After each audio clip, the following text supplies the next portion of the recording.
Et shalom, shalom. Alors tout d'abord, j'aimerais rendre gloire, hommage à Yahweh, Bahashem, Yahushai, Bahashem, Kodash, Yahweh qui est le nom du Père, le Tout-Puissant, le plus haut, dont le monde appelle Dieu, mais son nom c'est Yahweh, qui veut dire il est, il existe. Bahashem, qui veut dire en ancien hébreu au nom de qui? De son fils, Yahushai, dont le monde appelle Jésus, mais son nom c'est Yahushai, qui veut dire il sauve, il délivre. Par Hachem, Roha Kodash, qui est le Saint-Esprit. Shalom aux élus, qui veut dire paix aux élus et doux bonheur et respect aux apôtres et aux aînés de Green Millstone, car c'est eux qui nous ont appris cette vérité. Ici, frère à moi du Green Millstone de Montréal et à vous seulement, je dis Shalom. Alors, des nouvelles sur la condition de la Troisième Guerre mondiale, car en effet, nous sommes dans la Troisième Guerre mondiale présentement. Okay? C'est pour ça que selon l'armée de l'air ukrainienne, la Russie a tiré pour la première fois un missile balistique intercontinental sur la ville ukrainienne de Dnipro, dans le centre-est de l'Ukraine. Ok, donc les choses sont en train d'escalader, ok, de plus en plus après que l'Ukraine ait eu l'autorisation des États-Unis et de Londres de pouvoir utiliser des missiles américains à longue portée, ok, et en plus ils les ont utilisés maintenant. Vladimir Poutine qui les avait avertis, Vladimir Poutine qui a fait preuve de patience depuis très longtemps, ok. C'est comme si on y a une expression des poking the bear, en voulant dire ils n'arrêtent pas d'agacer, de provoquer un ours. Et là, l'ours a finalement répliqué et ça va juste escalader de plus en plus jusqu'à ce qu'il y ait la Troisième Guerre mondiale. Pourquoi? À cause que c'est prophétique. Et oui, c'est la volonté de notre Créateur, Yahweh, Bahashem, Yahushai, qu'éventuellement il va y avoir une Troisième Guerre mondiale. Okay? Selon l'armée de l'air, l'Ukraine, la Russie a tiré pour la première fois un missile balistique intercontinental. Ça, c'est un système balistique, un missile très évolué, ok, qui en principe, ils peuvent mettre des têtes nucléaires au bout de la tête de ces missiles, mais cette fois-là, Vladimir Poutine n'a pas utilisé vraiment des têtes nucléaires, mais quand même, ces missiles-là ils sont très très très puissants, ok. Ils sont très très puissants. J'avais sorti une définition sur c'est quoi en fait, ok, un système balistique, ok, missile balistique, système d'armes stratégiques autoguidé. Alors c'était un missile qui peut être autoguidé, ok, de loin, propulsé par fusée, alright.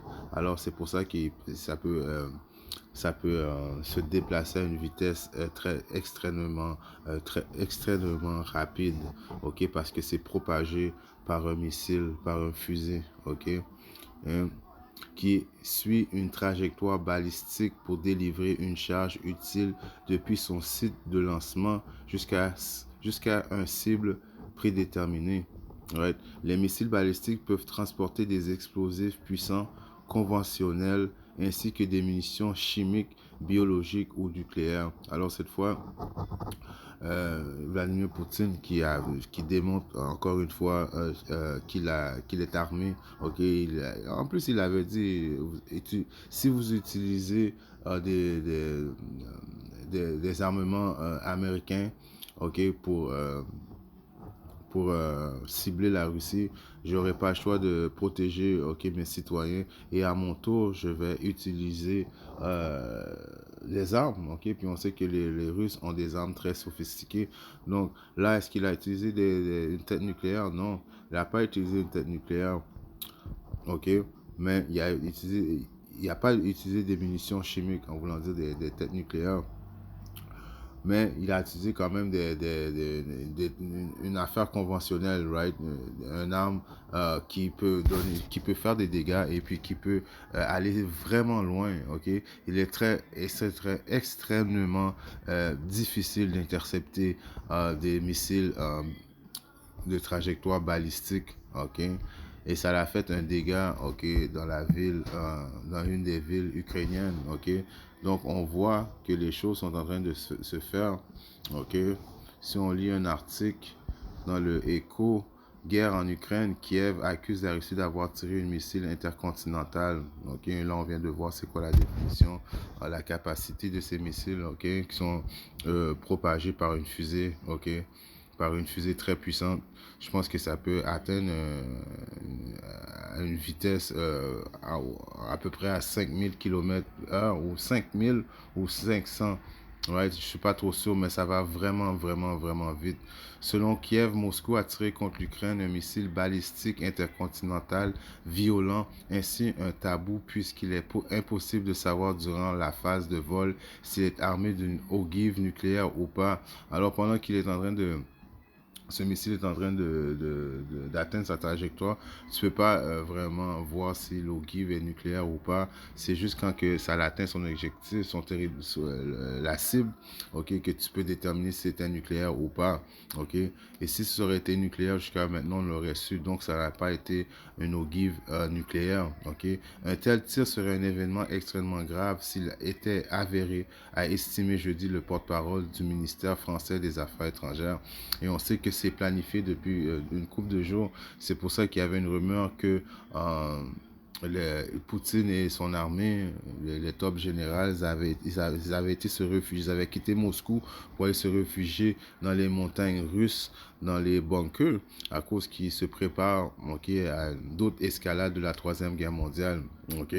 Mais nous qui avons la vérité, qui ont les secrets prophétiques du livre donné par Yahweh Shimashah à ses prophètes, nous savons que oui, il va y avoir une troisième guerre mondiale, mais il y a quand même une étape à suivre. Et l'étape à suivre, la prochaine étape à suivre, c'est l'écroulement de l'économie américaine et l'implantation de la marque de la bête.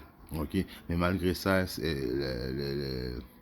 les échanges les échanges de missiles vont graduellement aussi augmenter, ok, mais il faut mettre ça dans notre tête que il n'y aura pas vraiment d'échanges nucléaires euh, avant que l'implantation de la marque de la bête arrive. Donc, il y a Bashim Machai que lui va venir dans le milieu de la Troisième Guerre mondiale. Mais avant tout ça, il faut l'implantation de la marque de la bête.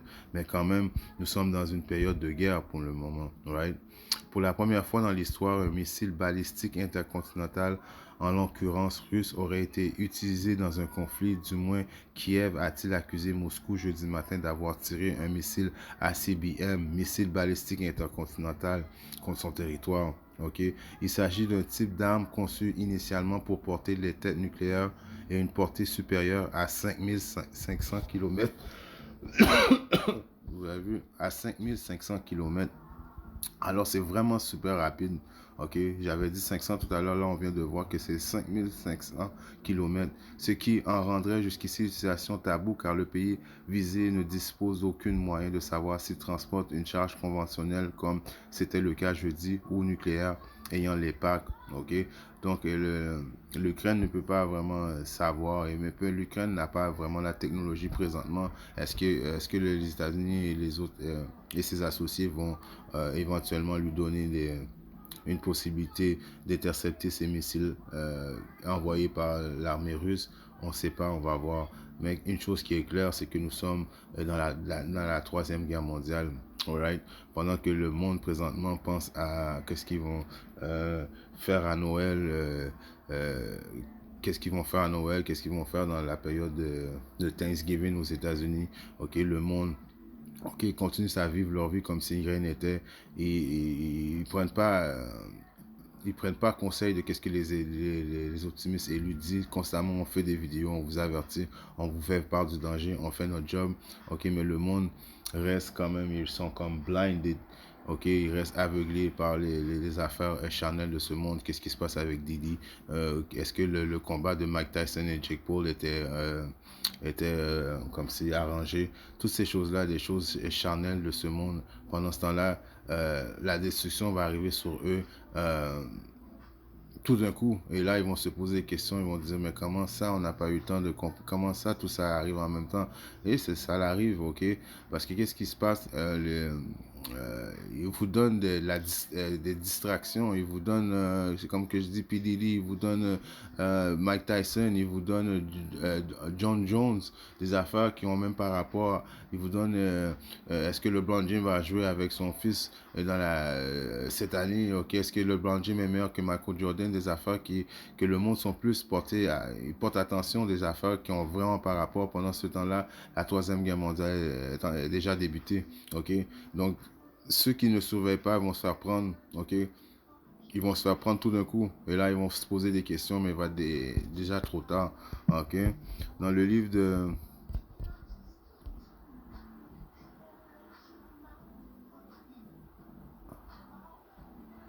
C'est là que... Dans le livre de Ecclésiaste,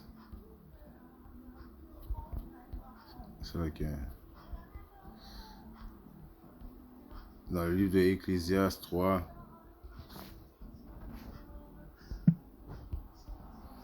et 8, un temps pour aimer et un temps pour haïr. Alors, il y a un temps pour aimer, ok? En dessous du soleil, il y a un temps pour ça, et un temps de haïr, ok? Il y a un temps pour aimer, un temps pour haïr, un temps de guerre et un temps de paix. Et présentement, nous sommes quoi? Nous sommes dans la période de guerre. Ok, la paix, c'est qui va venir amener la paix? C'est Yahba Shimurashai, quand il va venir transpercer le ciel et venir mettre fin justement à cet empire des Domites qui contrôlent le monde, ok, qui amènent juste la destruction, ok, ces choses-là vont être, ils vont être Yahba Shimurashai va mettre fin à cette période-là, ce temps-là, right? Jacques, Esau, qui sont les Idomites, est la fin de ce monde, et Jacob est le début est le début du nouveau monde. Je paraphrase un verset biblique.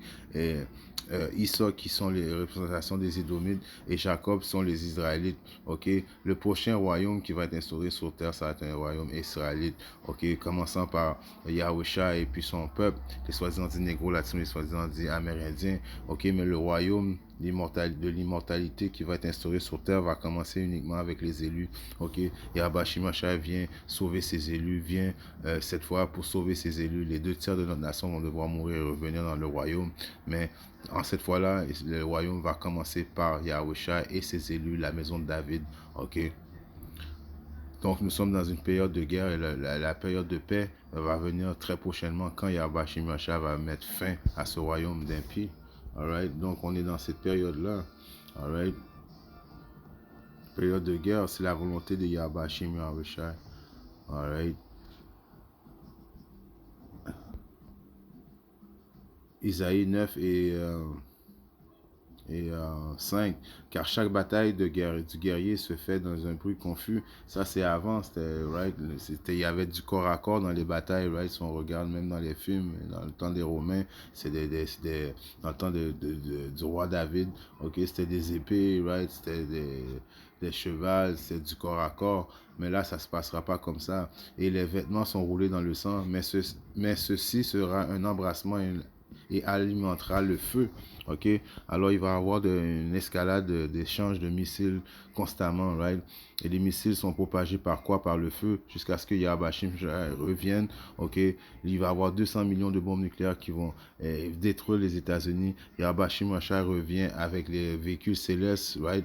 Les soi-disant dit UFO, qui sont le monde appelle des UFO, mais on sait que c'est des véhicules célestes, les chariots de l'éternel, right? Qui dégagent du feu. Alors l'élément principal, right, qui va être utilisé dans la troisième guerre mondiale, ça va être le feu. Ok, ça va être une escalade d'échange de missiles de feu jusqu'à ce que Yahweh Shimashai vienne et utilise encore une fois le feu. Alright. Isaïe 13 et 11, et je punirai le monde pour sa malice. Alors tout le monde, vous allez devoir payer pour votre malice, ok? Et les pervers pour leur iniquité, et je fais cesser l'arrogance des fiers, et j'abaisserai la hauteur des redoutables, right? Ça, c'est le Yahbashim Masha qui va utiliser les armées, l'armée russe, il va mettre pays contre pays, nation contre nation, right? pour venir rentrer en jugement avec les pervers en cas de leur iniquité. Il va payer, vous allez devoir payer de votre iniquité. Ok, principalement qui est à blâmer, c'est Israël, mais aussi toutes les autres nations vont devoir payer le prix aussi, parce que vous avez tous participé l'un l'autre à quelque part à oppresser la nation d'Israël, avoir mis la main sur les Israélites. Alors vous allez devoir payer pour ces choses-là, à cause qu'il ne faut pas oublier que les Israélites est la prunelle de l'œil de Yahweh Shemashai. Ceux qui touchent aux Israélites, c'est comme si vous touchez automatiquement à Yahweh Shemashai. Ok, et je ferai un homme plus et je ferai qu'un homme sera plus précieux que leur fin. Quel homme qui va être plus précieux que leur fin? Ça va être l'homme israélite très prochainement. Ok, vous allez voir que Yabashi Macha était avec ses hommes et il va nous rendre très précieux, plus précieux que leur fin. Un homme israélite, euh, c'est-à-dire un homme plus qu'une cale dorée d'Ophir. C'est pourquoi je ferai trembler les cieux. Alors Yabashi Macha va continuer à faire trembler les cieux. Ok, les missiles vont se propager tout partout dans le monde très prochainement, ok?